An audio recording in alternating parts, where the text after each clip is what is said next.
if someone would offer you, oops. Which is faster. Oh. I'm back. I don't know what happened. It was just... I can feel there's a difference personally. Anyway, on my side with film financing, things are changing, which I'm happy for the people that did not have the opportunity of getting funding prior. It would have been very complicated. We were focused on two big projects, one of which was rendered, so it was a project that was being made in a game engine, and the other was being shot in space. Hello, everybody, and welcome to our second North American UFM Film Talk. It's actually the first one in Canada. Our guests all here are from Canada. My name is Ragnar Keil. I'm going to be the host for this show today again. And let me introduce to you our wonderful guests today. I'm very proud and happy to have them here. Let me start with Halima. Halima Ouardiri is a Canadian-Swiss Moroccan writer and director and a graduate of the Mel Hoppenheim School of Cinema in Montreal, Canada. Her first film, Mokhtar, was a huge success. It was screened on more than 100 international film festivals and won numerous awards. The festivals included such as TIFF, the Berlinale, ITFA, and many more. With her latest film, Kleb, in English Mutz, a documentary short film, Halima won the Crystal Bear and the Special Jury Prize at the Berlinale 2020. The film is still continuing its career on an international scale and touring the festival circuit. Kleb is also part of the famous and well-known Criterion selection and accessible on its online channel. Halima is currently working on her first feature film, The Camel Driving School, which will be produced by the production company Indie Prod and Art et Essai. Then we have Paul Raphael. Paul Raphael is the co-founder, creative director, and CTO of Félix and Paul Studios. He is an Emmy Award-winning creator of immersive entertainment, including virtual, augmented, and mixed reality experiences. His studio's collaborators include world-renowned leaders and performers like NASA, SpaceX, former President Barack Obama and Michelle Obama, NBA superstar LeBron James, Eminem, Wes Anderson, Brie Larson, Jeff Goldblum, Bill Murray, and many others. The list is endless, and the work of the studios, what they have done so far, is just mind-blowing. Last but not least, we have Benoit Beaulieu. He's a producer and cinematographer who worked on countless projects in his career so far, ranging from short to feature-length films. He's done it all. Fiction, documentary, advertising, music videos, you name it. After his debut as a producer with Martin Villeneuve's sci-fi Mars et Avril in 2012, 8 more features followed. The latest was North of Albany, filmed in 2020. This film was directed by Oscar nominee Marianne Farley and is now in post-production. Benoit never ceased to continue working as a DOP. He stood behind the camera for films such as Imaginarum, Night Song, or again North of Albany, of which we'll be talking today, of course, because he shot this film during the pandemic. One of 4 films, only 4 films shot last year in Quebec. I would like to start with Halima.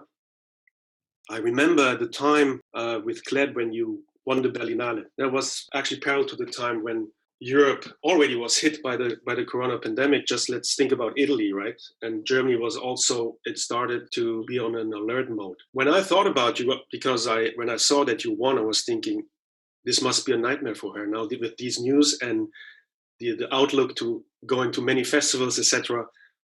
How did you take it in, and how did you respond to it as a person, but also regarding your film?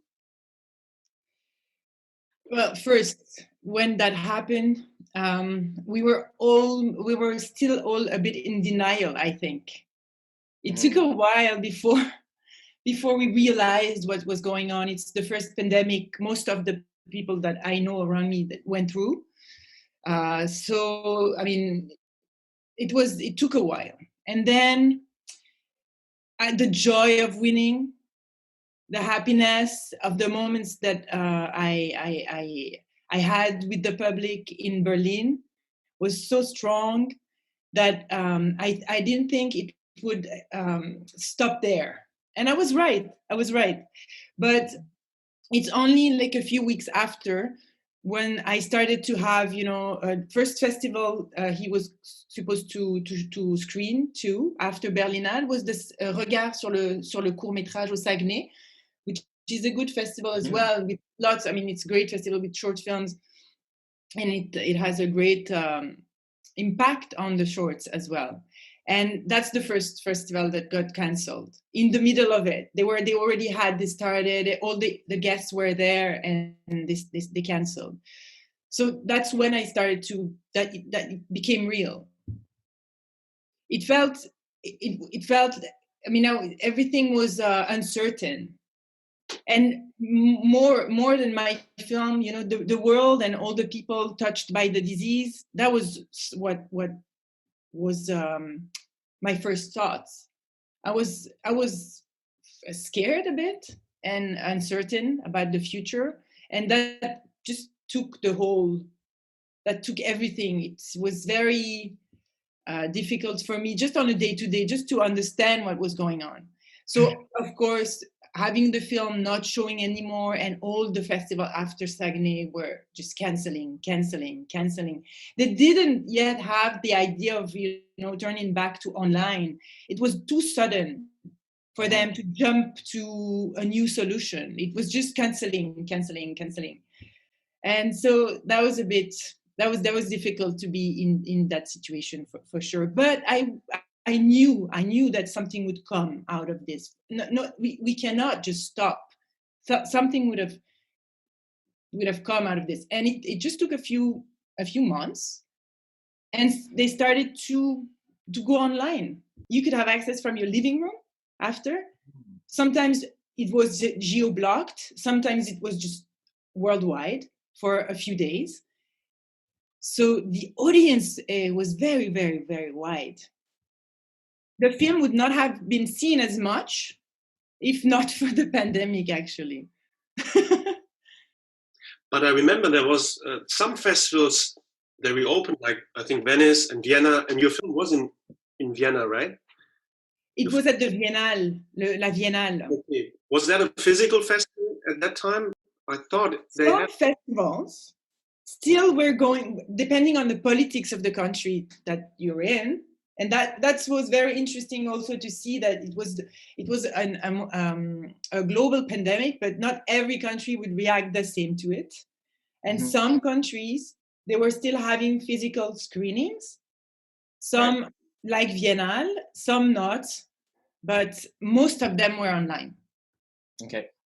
Right. But I guess with distancing and everything, I mean, of course, they were distancing. It was all the security measures were in place, but it was bittersweet. Even though it was seen very widely, it's still very bittersweet because it's a film that I wanted to be screened on a big screen, and to have the cinema experience.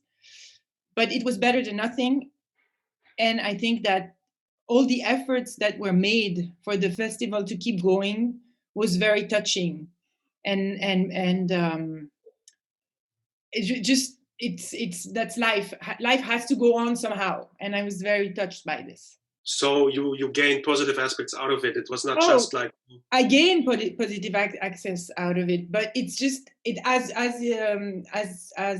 you go, you don't realize necessarily right away. You don't have a lot of distance with what's going on. But I mean, overall, it's great because it's been seen a lot, and I think maybe in the future it's going to stay a bit like this. Even when we are going to go back to the cinema, the films can still maybe be seen online. There will be some kind of arrangement with festivals. I don't think festivals will ever go back to only theaters. So it's interesting because I thought a lot about this, and because of course, you know, as a filmmaker, you know how nice it is, and the Berlinale is not just a festival to win there. On top of it, and then the closure, I was like, really like, how is she dealing with that? But thank you for the insight. I'd like, before I come to you, Paul, because I have also for you plenty of questions, I'd like also to first address Benoit, because you shot last year north of Albany, and it was a feature-length film. This happened during a pandemic. It's quite a feat to do that. There must be tons of challenges in pre-production, but also during filming this, producing it. Can you give us an idea of what happened and how you managed? Well, I'll rewind just a tiny bit before, because in reality is we were financed in December 2019. And then we started prepping in January, and we were like, okay, we're going to shoot in June, July. So that was like real soft prep, because we strongly believe, anyway, I strongly believe in a lot of prep. And I think that the more prep you have, generally the results are better. And then so that the pandemic started, and then we started losing financing because we had a big part of our financing that was private money. So end of April, boom, the USMG is gone. It's like, what? They're like, well, like we're insecure. We don't know where things are leading. So we're not gonna give you your minimum guarantee, which is in the financial structure. I'm sure that Halima probably is aware of what it is, and also Paul Raphael. So we had to refinance the film. It's like, and until the Quebec government told us that they were going to give us an insurance for the actor and the director, there was no more insurance. And even then, when we shot in October, November, they basically, in reality, the only people that were really insured were like Marianne Farley, the director, the 13 first actors. And if the set had to be stopped by the health authorities, like for a certain amount of days, we actually calculated it could have went up to $500,000 of costs on the film, because if, let's say, the gaffer spreads, which was not the case, we were super lucky.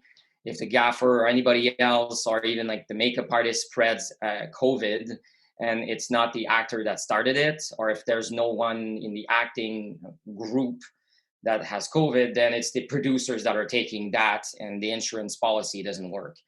So we've ended up taking the risk anyway, because we were like, well, we're crazy enough, and like, let's do it. Like we were able to get some refinancing from SODEC, which was incredible. We sort of had the official go end of July, just after all the announcement. Everything went really, really quickly. And then we did half of August, September, then we started shooting in October.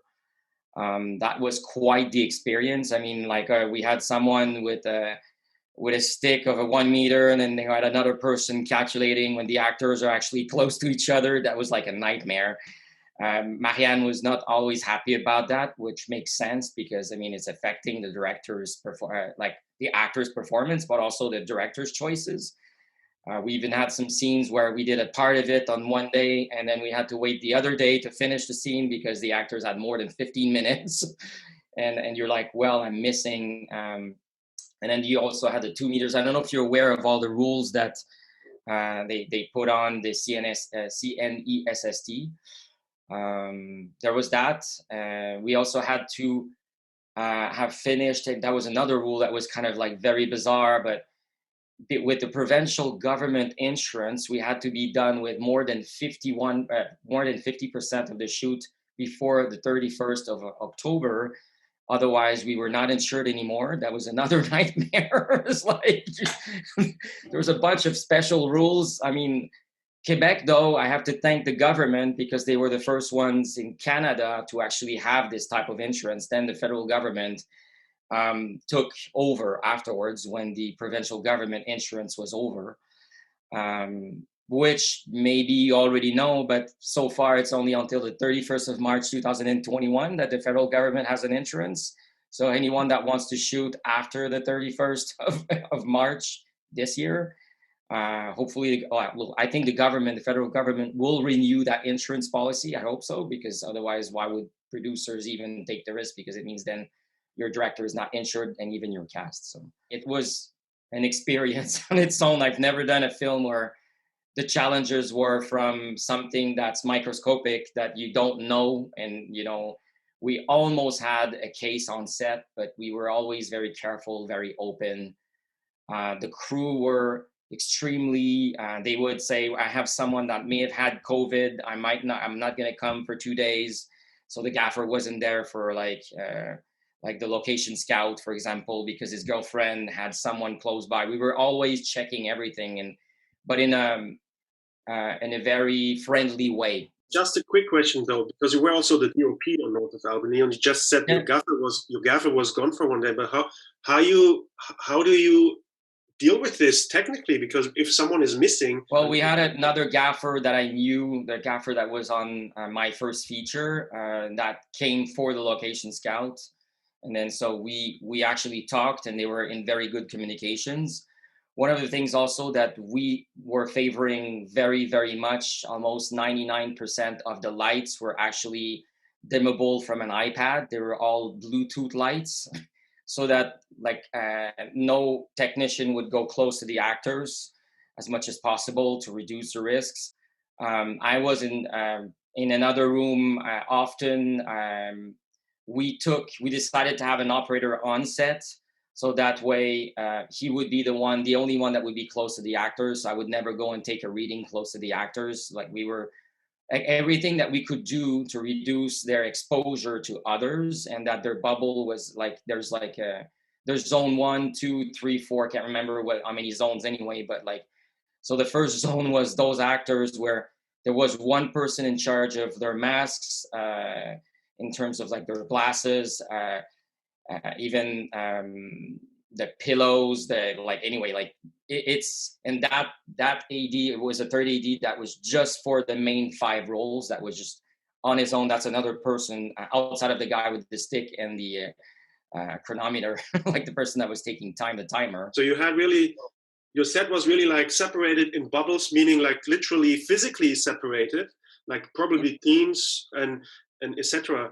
But if you look at your whole production during filming, how much went into just COVID issues, like, percentage wise? Because we didn't have to deal with this before, and it must actually cost valuable time and money at the end. In terms of time, anyway, that's my own opinion. I think the first week we adjusted, but we surprisingly ended up being extremely fast in terms of how much we were shooting per day. Like I said, the crew we had, they were they were very nice, and they really wanted to make sure they were first happy to work, because most people didn't work before on other projects because everything was shut down.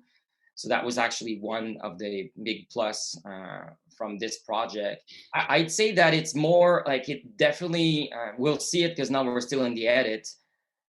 For sure, like the place that and even Marianne, being an actress by trade originally, like she did 15, 20 years of acting before.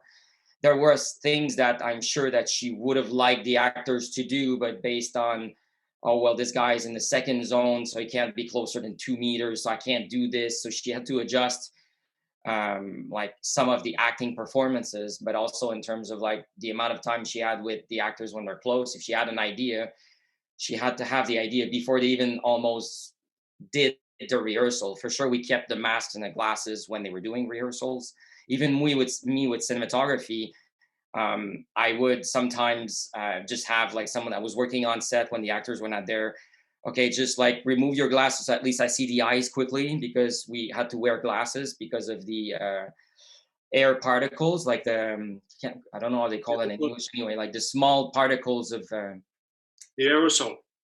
Yeah, you got it. So that's why we were wearing glasses, because if I'm in the same room, we also had to air. It's true that was slowing down the process. We had to open a door in front and in the back of a house to make sure we would change the air very often, because even if you have your mask, like someone might get it from like having those particles in the air for too much time. Yeah, so I don't know, maybe it slowed down maybe by 10%, maybe 15%. But we just wanted, like, I also felt super happy to shoot, to be honest, to be doing something and not, I mean, most people that were not working in industry last year that didn't work, I'm sure that were in the end also looking forward to actually get out of their house and do something, and have also the human contact with at least feeling that there's people around you doing something. Even me with like the work at the office, where normally we would be like close to people, even the production office, like everybody had like walls surrounding their offices. There was also a piece of plastic plexiglass in between two people that they were close to each other, but they're like, they needed to wear masks and everything in the office. It was kind of like really surreal. I don't know if in Paul Raphael's company, if they had to wear masks, like also inside the office right from the get-go. That must have been. Well, we actually moved out real quick. We were, I mean, things were normal, and then we're like, all right, we're remotely starting Monday morning.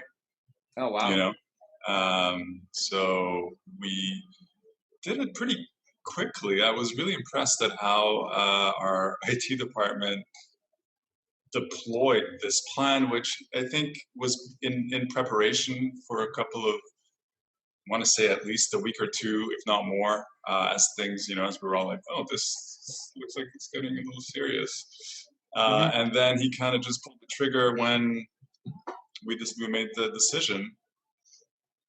And honestly, I mean, I don't know how you measure these things. You talked about 10, 15% efficiency, but you know, every shoot's different, every production is different. So, you know, it's hard to say how much more or less efficient things have been, but the whole studio's been working from home basically.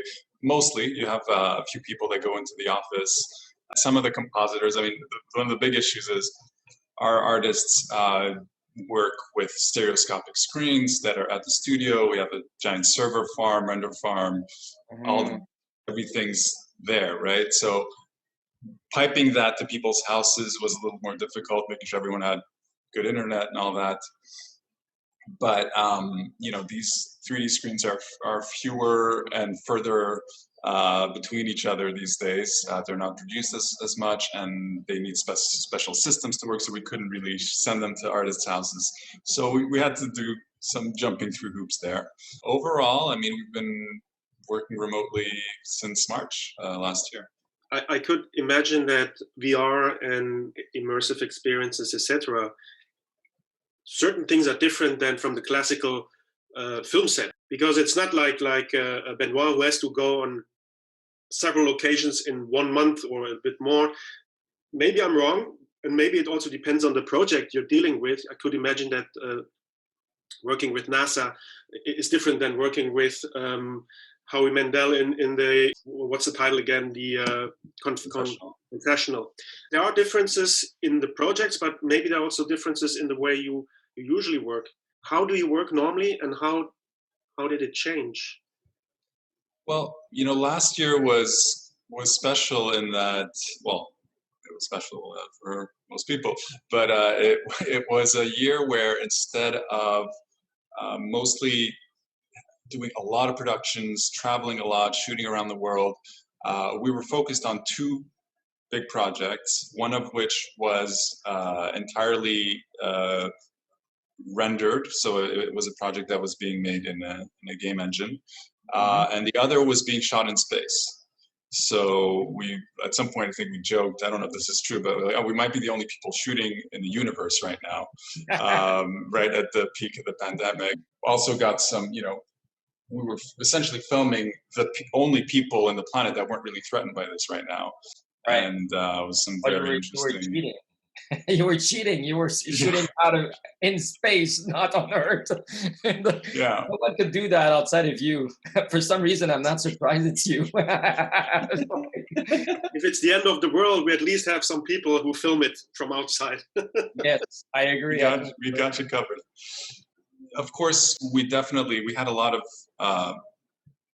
events and conferences and all of that, you know, fell apart, you know, launches of projects. And definitely we didn't do projects we might have done otherwise. But since we were mostly occupied on those 2 projects and neither of them was being shot on Earth or shot at all, it was, you know, it was all right. It was all right. And what was interesting is, you know, we had developed this whole remote shooting process, right? So, you know, it's common trope in the space industry that, you know, the technology you develop in space eventually becomes very useful on Earth as well. In fact, anything you do in space is to the benefit of Earth. There's no one out there to benefit otherwise. And this whole, you know, remote control and remote recording and remote operations system suddenly became very interesting to shoot down here as well. We haven't actually done it yet, although we have been working on some live streaming in VR. But it's all pretty much ready to go. So that's something I want to tap in right away, because I thought about this, well, first of all, probably there's many new ideas that came into your minds through the pandemic that you wouldn't have had maybe if the pandemic had not hit. But my family is in Europe. It's thousands of miles away. And I was thinking, like, wouldn't it be nice to have like something like Zoom or something, but in 3D? Well, I just mentioned live streaming in VR. So that's essentially that. Now, the exact way, this issue when you're in VR is that you're actually covering your face. So if two people are in VR seeing each other, they actually don't see each other's faces, if it's really them. If they're using avatars, that solves the issue to an extent, but then you're looking at a cartoon version of the other person. So there's kind of two branches that are coming out of that. One is more and more photorealistic avatars, to the point where you may not even tell that you're looking at an avatar. And then on the other is making these headsets less and less intrusive, so that they're either a pair of glasses like what you're wearing, Ragnar, or lenses eventually, and eventually just directly piped into your brain, which is no longer that far of a stretch, as scary as that sounds. So yeah, that is absolutely one of the first things I think that will be available as soon as it can be available, because, well, especially these days, it's it would be perfect right now if it existed. So that's exactly the thing, because before the pandemic, I thought always VR, that's the new thing soon in the future. And now I think like it should be now. And also regarding teaching, right? My son goes to school. One day he's going physically, one day he's at home. When he's at home, he tells me sometimes he just falls asleep because he's alone in his room on his iPad and nobody sees him asleep, but he's still, And I was like, how would it be if they could go virtually to their classrooms and talk to the teachers and actually see the classmates, even with glasses? But let me quickly go to Halima, because as we're in VR, I'm dreaming. You're talking about all this, and I'm trying to feel it. It's interesting. Will we be able to feel? Mm-hmm. See, hear, feel. I don't know. Interesting. Paul, how far are we away that we can actually feel, like with our skin things, like tactical? The skin is probably one of the hardest parts, right? Sight, sound, they're doing smell. Well, you don't want the smell. Yeah. And touch, you have different, touch where? Touch on your hands. You could do it with gloves. There's some haptic feedback suits, but most of those are fairly low quality, or I don't want to say low quality, but low resolution, like physical resolution. You don't have that much precision, so it's either going to be again tied into whatever is going to be directly piped to your brain, or these suits are going to get very, very, very precise eventually. I thought VR would just roll over the planet like a big wave, and it did not. But it doesn't mean that it's dead. And can you talk about this, but also in context with the pandemic? Is the pandemic a catalyst, maybe? Yeah. So VR is actually way older than I think most people do realize, because it's been in movies and things for forever. But it's been a few decades. It's been around for a few decades. What happened around 2012, 2013 was that it became democratized to a level that was comparatively much larger, right? So it used to maybe cost hundreds of thousands, if not millions of dollars to have a decent VR rig. And then in 2012, 2013, Palmer Luckey comes out with a Kickstarter for a $300 device that outdoes most of those insanely expensive systems. So that VR's been through many waves of when it first was started coming around, people thought it would change the world, and it took a while. Then it came back in the early 2010s, and then again, it didn't quite, become, I don't think either of you has a VR headset at home, right?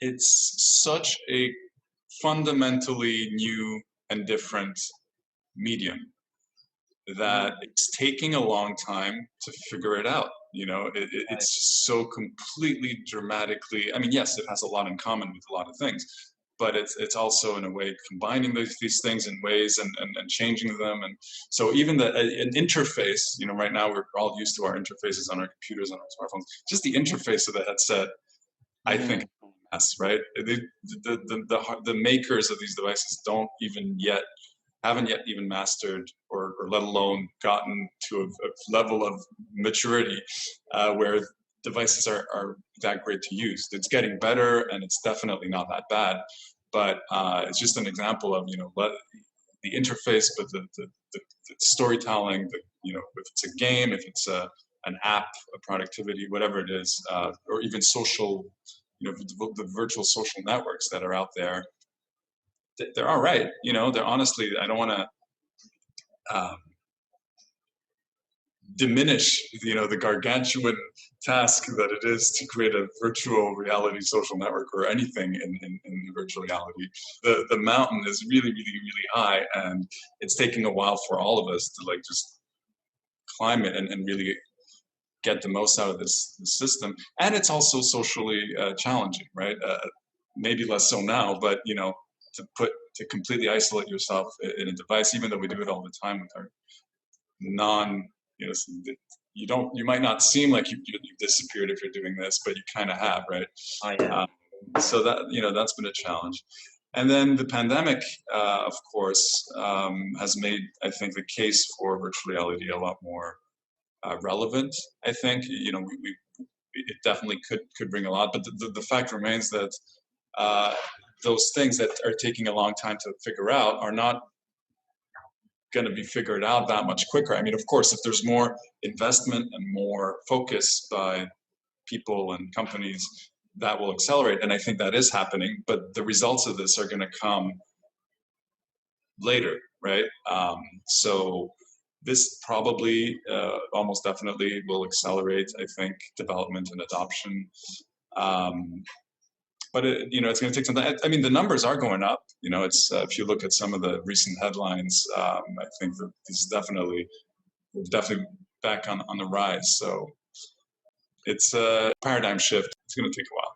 Just to switch over to Halima about VR, because Halima's film. I remember when Halima had a discussion online a week or 2 weeks ago, and she was talking with her crew actually about the experience with the dogs. We're talking about 750 dogs in an asylum. Halima said at one moment during that panel, when I came in to film the dogs, it was just like water, like so many dogs, and it was nearly I just thought about Paul. Can Paul make it happen that I can feel the same as Halima did? Because I've so felt I want to share that experience. I tried to make it as immersive as possible as a film experience, with being next to the dogs, close to them, with sound work and camera work as well. But I mean, nothing can make you feel the way I felt when I first entered the shelter. 750 dogs. I mean, it's like I've never had the chance to experience such a thing. And I don't think many people have. And that's why I thought about VR, because I was like, I mean, it must bring something more.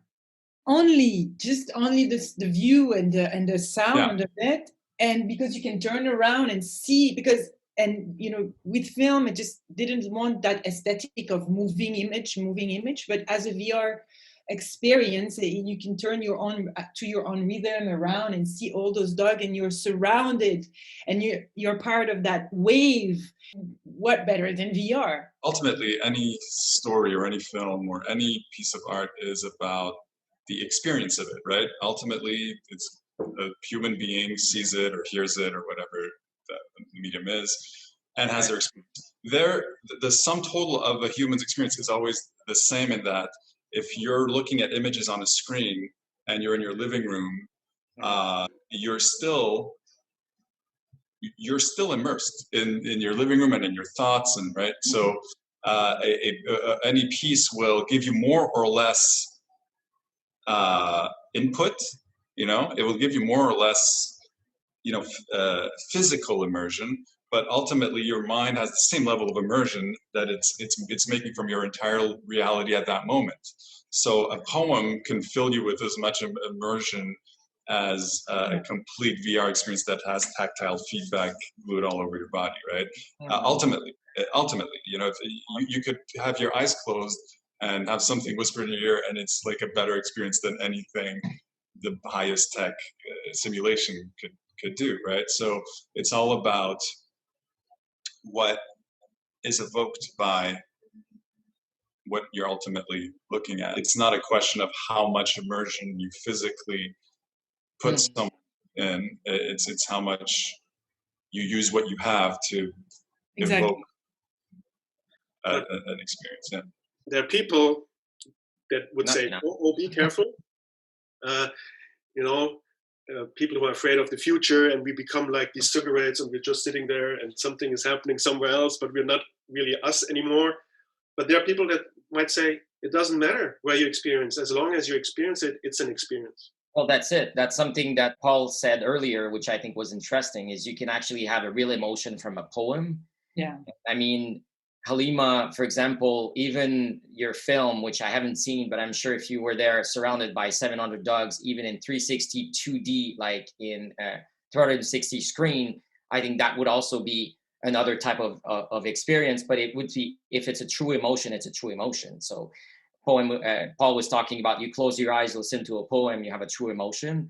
I think that it's just an evolution, just like, I mean, there was like the Greek theater, like in Greece many years ago, where like someone in front was telling you a story, and then there was like the not the cinema theater, but like the real theaters with actors in front of you. Then we went to cinema, and now we're going to VR. Literature didn't die, painting didn't die. Totally. Yeah. It's just totally a different offer and different experience. It's like I'm jumping back to that what I was saying at the beginning. Now, because of the pandemics, a lot of festivals went online, and it's just a new experience, a new offer. And I don't think that this should go away completely when cinema will be back, because it's a different offer. And for example, some people with reduced mobility for a reason or another can still access a movie that they would not have time to go to the cinema to, because it's just too short. They can't do it. Well, they can't, but at least they get to see it, they get to experience it. Yeah. And that doesn't mean that me, who has the time and the ability to go and to the cinema, it doesn't mean I won't go because it's online, because I prefer to sit next to people and be in a big room. Yeah. I mean, some people will disagree with what I'm saying, will say that it's going to reduce the amount of people going to theaters. I mean, we will have to see and try, but some people will always prefer theater, and some people will just at least see the movies online. That's what it's just a different offer. One of our mottos was, this is a new beginning. It's not the end. Paul, do you have any thoughts on that? Because I guess, you're also in contact with a lot of friends and peers, and there's positive aspects, but also a lot of negative aspects regarding the pandemic. Is this a new beginning, or is it not? It's definitely an accelerator of a lot of things. It's a decelerator of other things. And I think regardless of what happens afterwards, certain things will have slowed down and certain things will have sped up. And I don't know to which extent people will be better people or worse people, or, I like to think people are getting just better. It sounds like an old song, but are just getting better all the time. But slow enough that there's still enough bad out there that you're like, shit, we live in such a shitty world. And so, it's so multi-layered. Some things are probably going to get worse, regardless of what we do at this point as well, or barring some crazy revolutionary or catastrophic that may have positive impacts, who knows what. So I don't know. I don't know to which extent there's a clear single way to wrap the good or bad that's going to come out of this, but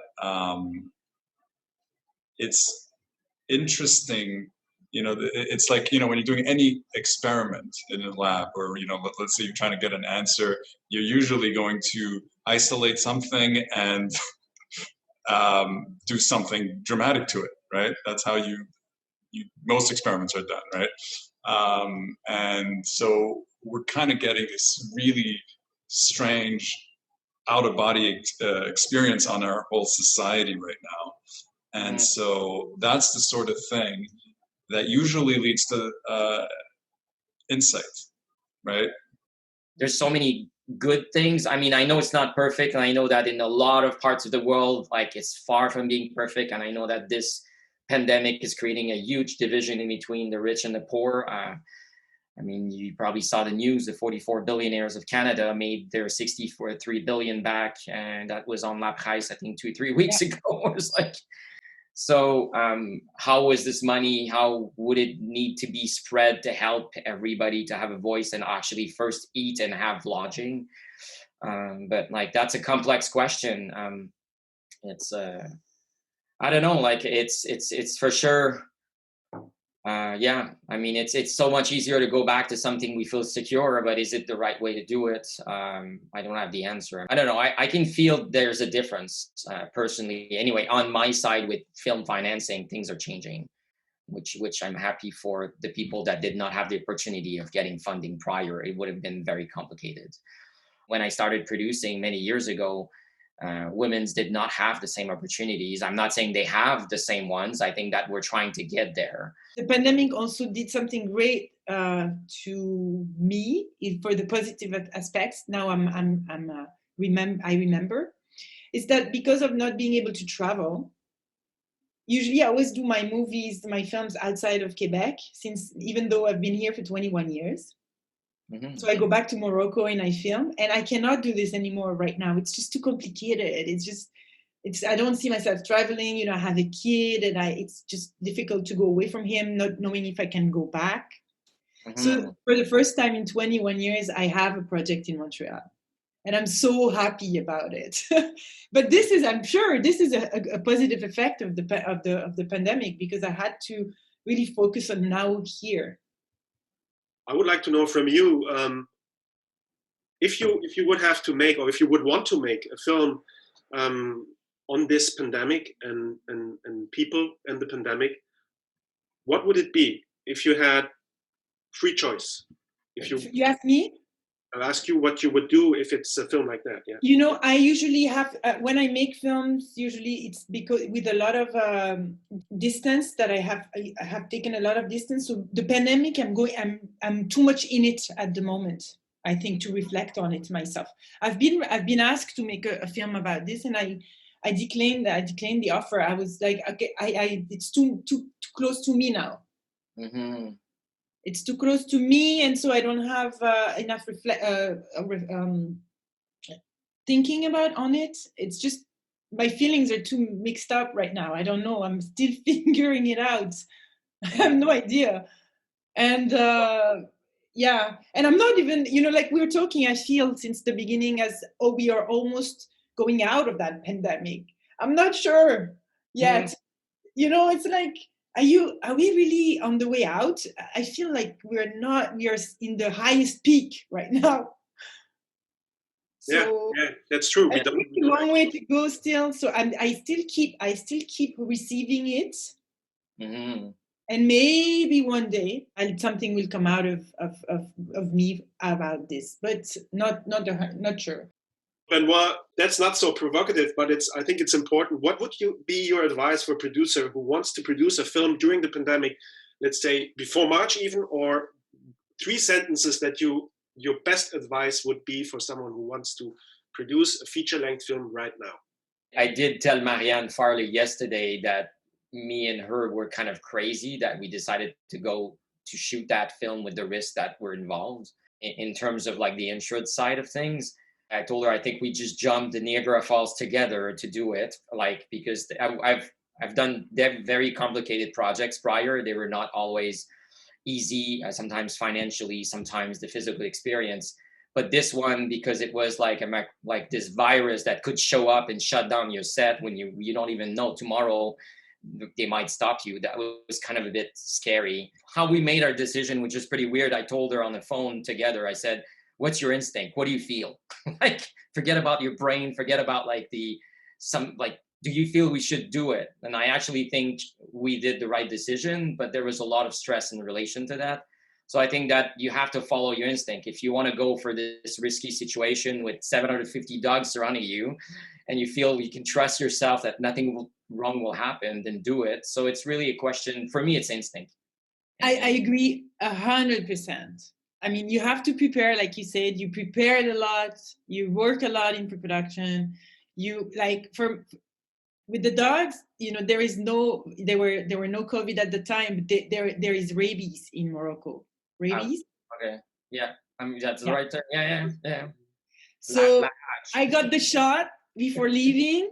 Okay. But it's not 100%. It's basically letting you get a second shot within 48 hours. That's all it does for you.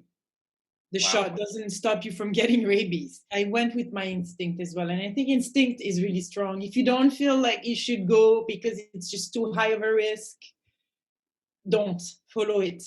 Yeah. And it's hard because sometimes instinct and fear are linked. Oh yeah, they're linked and like and you have fear instinct. Yeah. I was like, Paul, as you just married, do you prefer walking with your wife in the forest of Mont Tremblant or walking with Reese Witherspoon on the Pacific Crest Trail in a VR experience? Well, I don't want to hurt Reese's feelings, but I'm going to have to say my wife. Thumbs up on this one. That's a tricky one. Thank you, guys. I would love to continue. I mean, it's there's so many things. I'm out of time, or we are out of time. It was really not enough time, but still very insightful from all of the three of you, and I can't wait to see your next work, actually. And Halima's feature film, or Paul's next experience, or Benoit's next film during a pandemic or not during a pandemic. I don't care. I want to see it. And again, to the public, if you can, or if you don't know our guests, get on your keyboard right now, tap in the names. You'll be flabbergasted, and it's not a waste of your time. Not a second is a waste of your time. And again, thank you, guys. Have a nice day. Stay healthy. Thank you. This was a lot of fun. It was nice. Yeah, it was a pleasure, definitely.